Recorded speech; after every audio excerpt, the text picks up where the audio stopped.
Welcome back to the 418 podcast. We are here for more with Dr. John Fuder. Doc, you are one of the key players who has known Martin from the beginning. That being said, how did you see Martin face resistance? I don't know if I would say resistance, but that philosophy of ministry, of getting people to care for their own needs as opposed to being dependent on resources being given to them. I think there were some that didn't want to care and do the work of providing for their own, would rather receive a handout. The difference is would work on digging a well and doing some of that rather than waiting for an organization. And these are amazing that come and provide water, kind of thing. And whatever illustration you want to use, that the work of tilling the soil, preparing the land, growing, vegetables, whatever, to care for their family, the consistent, tedious daily toil of that to care for their own, to care for livestock, to keep chickens. I think because of those who'd come before Martin that said, we're going to do this for you, so to speak, and then we want to get you together. Remember him telling this story.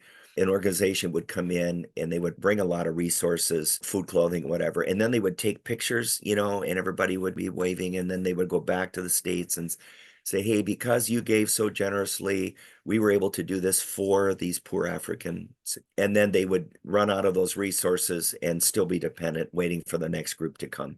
I saw Martin really pretty strongly push back at that. And so I think resistance would have come from those that did not want to take ownership for their own, or, other organizations that everybody knows everybody after a while, that would feel as if you're kind of critiquing the way that we do what we do. In other words, you're training people toward self-sufficiency. I don't mean in a way that we don't need Christ, but to care for our own needs, to where we can't even come into this village anymore because you've got people caring for themselves rather than us trying to fix them.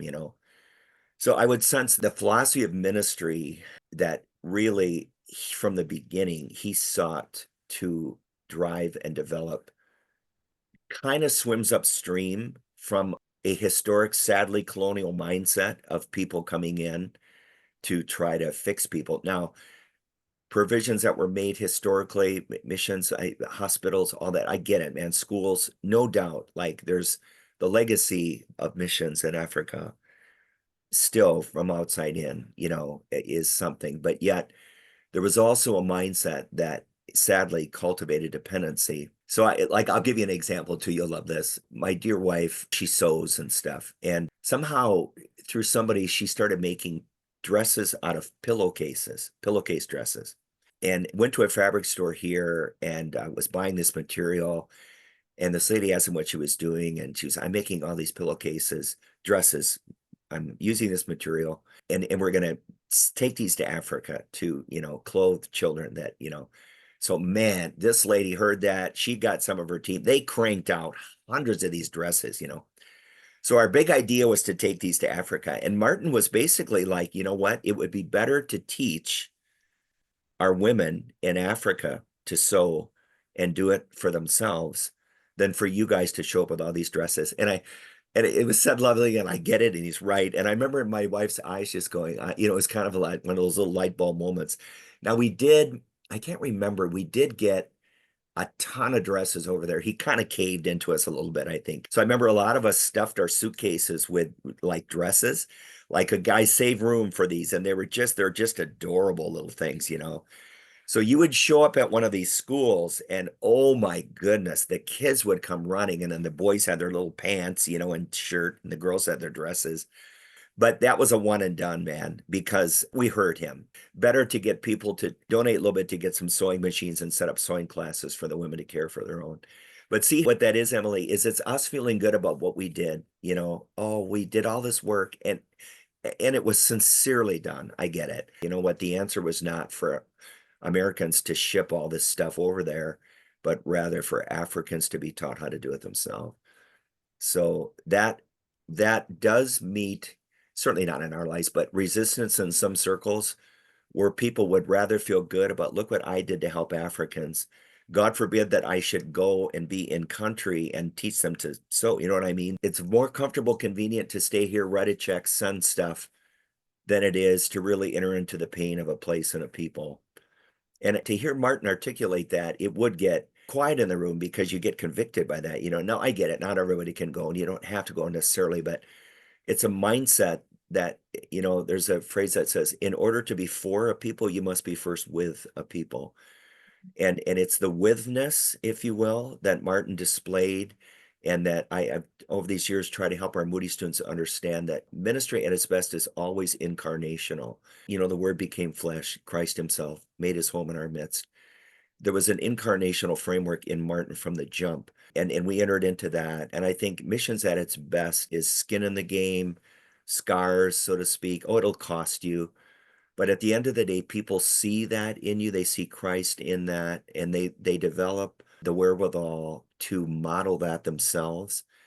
Martin has done that beautifully. I get it, not perfect, none of us are. But that was a distinctive that, yeah, people would have thrown shade on that pushback because it's a lot easier to just, do outside in, stay home, write a check, make something, send something, ship something, than it is to really go oneself and enter into the pain of people and places. And I think that was from the beginning what I think distinctively enabled PA to find the niche that it has now, all these years. Because I remember thinking, man, not a lot of people are trying to do what Martin's trying to do. He's not the only one. But yeah, that was, I think, what we all saw very, very much from the beginning. Oh, I would love to be a fly on the wall for these moments. How have you seen Martin's character develop through the years? Martin has, could we use the phrase, stayed on the wall? He's never wavered in a relentless pursuit of what he knows is God's calling on his life.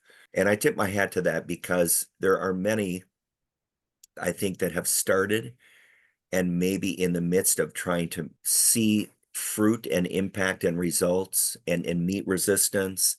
He's had many of his staff come and go, not in bad ways, but just, maybe not always stay with him all these years for various reasons, do other things, go off to school, marry, whatever, and so he's had to keep forming teams back home to do that.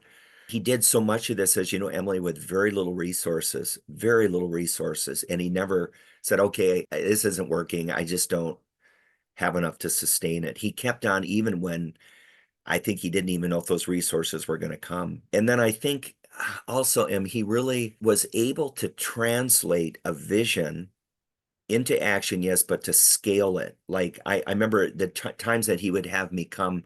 I don't know if it's been 3, 4 times, 5. I could literally look back of the privilege of standing with him training pastors. And Martin, what's on your heart? Oh, Doc, we got to get into Zimbabwe. Oh, Doc, it's Rwanda. Oh, Doc, and I was like, oh my goodness, it's Uganda. And what's next? And I was like, wow.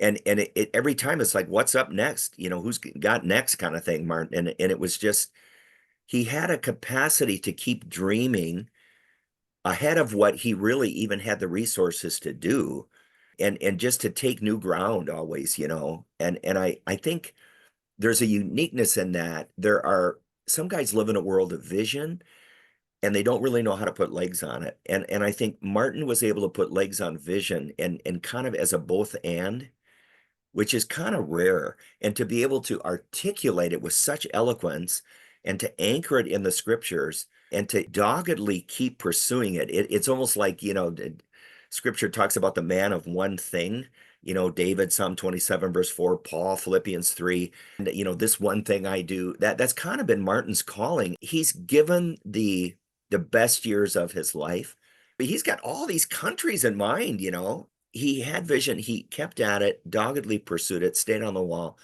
He had the ability to scale it, even when he didn't know where the resources were coming. And now, as resources are catching up a bit with that, he still does not put his feet up, so to speak. And I just deeply, deeply respect the integrity of that. There's a lot of guys trying to do a lot of ministry all over the place. And I love the humility in Martin. I love the staying power, the faithfulness, the integrity. And again, doing it as a single man. I mean, he really has given his entire life to this vision. The beauty of Martin's story is that his life laid down is because Jesus laid down his life for Martin. And this is true for all of us. Greater love knows none than this, to lay down one's life for one's friends. And we see this in the life of Jesus, but we also get to see this in the life of Christ alive in believers today. So I leave you with that for your week. Thank you so much for being here. God bless you.